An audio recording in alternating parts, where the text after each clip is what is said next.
नमस्ते जय जगन्नाथ अमृतमय भाव रे आज नुआपल्ली स्थित माँ बरदेई को अमृतमय प्रांगण श्रीमद भागवत कथामृत आरंभ हो जाइए। तो आपण मैंने समस्त जनइले आह्लादित हेबे जे पर्यंत ओडिशा रे भागवत कथा पुनः जागृत न होइछि घरे घरे भागवत प्रचार प्रसार न होइछि से पर्यंत जगन्नाथ संस्कृति ओडिया संस्कृति पहुंची परिबनी। पाश्चात्य सभ्यतार प्रभाव रे ओडिया संस्कृति जगन्नाथ संस्कृति अवक्ष होगा जाइए। आपण माध्यम समग्र ओडियावासी को कहवाक चाहूँ समस्त ओडियावासी को विनम्र निवेदन भागवत बंचले ओडिशा संस्कृति बंचब।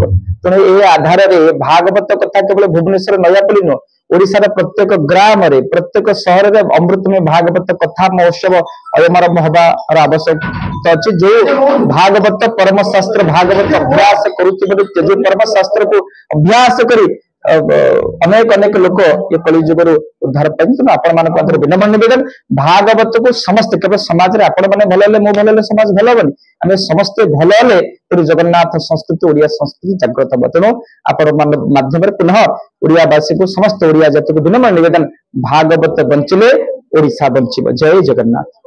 मो ना हूँ दुर्योधन साहू। ये जो आपणकर जो भागवत कथा महोत्सव मो अध्यक्ष ये आपणकर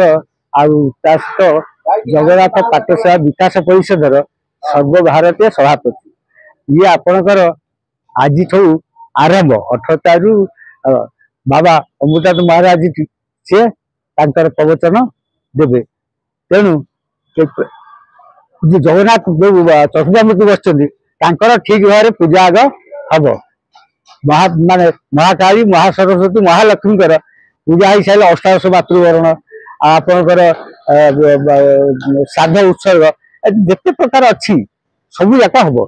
तेणु जगतर मंगल यह सब कर आज ये पवित्र माँ बरदेई पीठरे भागवत सप्ताह से भागवत सप्ताह आरंभ हवा पूर्व प्रभु श्री जगन्नाथ जे कि समस्त आराध्य ये सृष्टिकर्ता जे परमेश्वर जे परम ब्रह्म से परम ब्रह्म पाखरे आमे मागुणी करी ए कार्यक्रम किंतु सुफल हम ए अंचलवासी जमती मंगल हम यही कार्यक्रम जो उद्देश्य नहीं कि जमती सफल हम से आम जगन्नाथ सहस्र नाम पाठ कलु। सहस्र नाम ये 15 जन कि 20 जन बसिक 21 जन बसिक पाठ कले 21,000 नाम जो उच्चारण करागला यही स्थान पवित्रता ही बढ़िला। इस स्थान पवित्रता बढ़िला समस्त मनोवांछा पूर्ण निश्चय हम यही कार्यक्रम सफल हम यह आम कामना करुचु।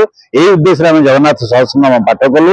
एठार जो कार्यकर्ता अच्छा जो मैंने अच्छा समस्ते बहुत सुंदर भाव सहयोग कले सहयोग सहानुभूति सहित यही अंचलवासी उन्नति हो यह आम कामना। जय श्री जगन्नाथ जय श्री जगन्नाथ जय श्री जगन्नाथ।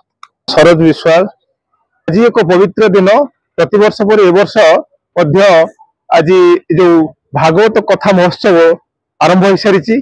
आज बाबाजी अमृतानंद महाराज आसुचंती एवं आपण देखुचंती विग्रह प्रतिष्ठा सरी यज्ञ प्रतिष्ठा सरी आपण आउ किछि समय पर बाबाजी प्रवचन आरंभ हो हजार हजार लोक समागम हेबे।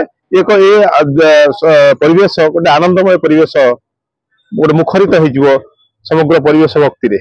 अक्षय कुमार साहू नयापल्ली श्री जगन्नाथ महोत्सव कथा अनुष्ठान मु जने सदस्य।